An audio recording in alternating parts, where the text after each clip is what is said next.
ഇന്ന് നമുക്ക് കുറച്ച് ഒഴുകുന്ന പുക ഉണ്ടാക്കിയാലോ?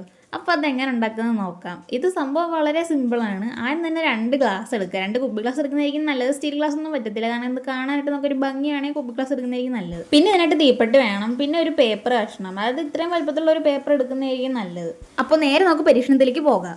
ആദ്യം തന്നെ ഒരു 5-6 തീപ്പെട്ടിക്കുള്ള എടുക്കുക. അത് പേപ്പറിന് മുകളിൽ നിന്ന് കുറച്ച് താഴത്തേക്ക് വിട്ട് നിൽക്കുന്ന രീതിയിൽ ഇത്തിരി സ്പേസ് വിട്ടതിന് ശേഷം ഇതെല്ലാം കൂടെ ഒരുമിച്ച് വെച്ചിട്ട് നന്നായിട്ട് ചുരുട്ടുക. ഇതുപോലെ വേണം ചുരുട്ടാനായിട്ട്. പേപ്പർ മൊത്തമായിട്ട് ചുരുട്ടിയെടുത്തതിന് ശേഷം തീപ്പെട്ടിക്കുള്ള നിൽക്കുന്ന ഭാഗം മാത്രം പ്രത്യേകം ഒന്ന് ചുരുട്ടിയെടുക്കാൻ ശേഷം പേപ്പറിന് ഓപ്പണായിട്ട് നിൽക്കുന്ന ഭാഗം ഗ്ലാസ്സിലോട്ട് വെച്ച് കൊടുക്കുക. എന്തായാലും ഒരു പരീക്ഷണം ചെയ്യാൻ പോകില്ല, ദൈവത്തിനോടൊക്കെ ഒന്ന് പറിച്ചിട്ട് തുടങ്ങാമെന്ന് വിചാരിച്ചു. ഐശ്വര്യമായിട്ട് തീപ്പെട്ടിക്കൊള്ളി കത്തിച്ചാൽ തീപ്പെട്ടിക്കൊള്ളി കത്തുന്നില്ല. ആദ്യത്തെ പ്രാവശ്യം തീപ്പെട്ടിക്കൊള്ളി കത്തിയില്ലെങ്കിലും ദൈവം സഹായിച്ച് 2ാമത്തെ പ്രാവശ്യം തീപ്പെട്ടിക്കൊള്ളി കത്തി. അതിനുശേഷം പേപ്പറിന്റെ തീപ്പെട്ടിക്കൊള്ളി ചുരുട്ടി വെച്ചിരിക്കുന്ന ഭാഗത്ത് തീ കൊടുത്തു. അപ്പോഴത്തേക്കും നേരെ നല്ല കട്ടപ്പോക ആ ഗ്ലാസ്സിലേക്ക് ഇങ്ങനെ വരുന്നുണ്ടായിരുന്നു. അത് കാണാൻ നല്ല പ്രത്യേക ഭംഗിയുണ്ടായിരുന്നു. അതിനുശേഷം ഞാൻ വേറെ കുപ്പി ഗ്ലാസ് എടുത്ത് അതിലേക്ക് ഈ പുക ഇങ്ങനെ ഒഴിച്ചു കൊടുക്കുന്നുണ്ടായിരുന്നു. അതും കാണാൻ ഒരു പ്രത്യേക ഭംഗിയുണ്ടായിരുന്നു. എന്താണെന്നറിയത്തില്ല, ഞാൻ ചെയ്ത പരീക്ഷണം വിജയിച്ചായിട്ട് കണ്ടപ്പോഴത്തേക്ക് എനിക്ക് ഭയങ്കര ഒരു സന്തോഷം.